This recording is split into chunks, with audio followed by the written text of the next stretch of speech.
ইমানদার মুমিন মুসলমান যারা, এরা হচ্ছে চালাক, এরা চালাক মানুষ। এরা আখিরাতের ক্ষেত্রে উন্নতি চায়, কারণ যারা প্রকৃত মুমিন ইমানদার এরা আখিরাতের ক্ষেত্রে উন্নত চায়। কারণ কি জানেন? এই মানুষগুলো আল্লাহর বক্তব্য জানে। ওয়ামাল হায়াতুদ দুনিয়া ইল্লা মাতাউল গুরুর। জোরে বলেন আল্লাহু আকবার। মুমিন বান্দারা এরা আল্লাহর এই বক্তব্য জানেন যে পুরোটাই দুনিয়ার জীবন হচ্ছে একটা ধোঁকা। এই ধোকার পিছনে প্রতিযোগিতা করে দৌড়াদৌড়ি কোনো লাভ নাই। মুমিন বান্দা জানে যে দুনিয়াটা হচ্ছে ধোকা আর কোনো কিছু না।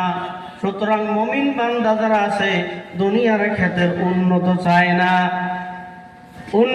চায় না, এমনকি আখিরাতের জীবনের তুলনায় দুনিয়ার জীবনকে তারা প্রাধান্য দেয় না।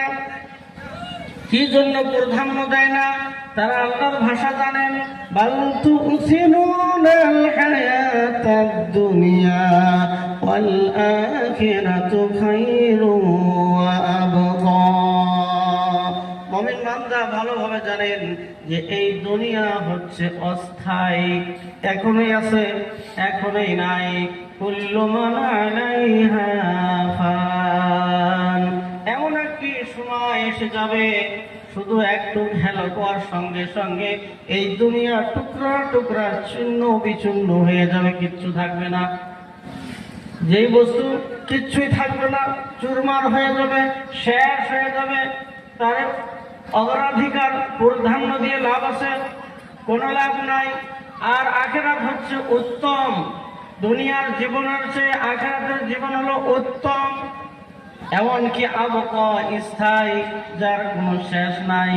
সুতরাং যারা মুমিন বান্দা এরা কোনোদিন এই দুনিয়ার জন্য প্রতিযোগিতা করবে না। মুমিন বান্দা প্রতিযোগিতা করে কি জন্য, কোন কারণে, কোথায় দৌড়াদৌড়ি করে? মুমিন বান্দা আল্লাহর কথা শুনে। আল্লাহ বলছেন সারিউ ইলা মাগফিরাতিম মির রাব্বিকুম ওয়া জান্নাতিন আরদুহা কাআরদিস সামাই ওয়াল আরদ উইদ্দাত লিল্লাযীনা আমানু বিল্লাহি ওয়া রাসূলিহি যালিকা ফাদলুল্লাহ ইলা আখিরিল আয়াত। আল্লাহ বলছেন তোমরা প্রতিযোগিতা করো, সারিউ অথবা সাবিকু,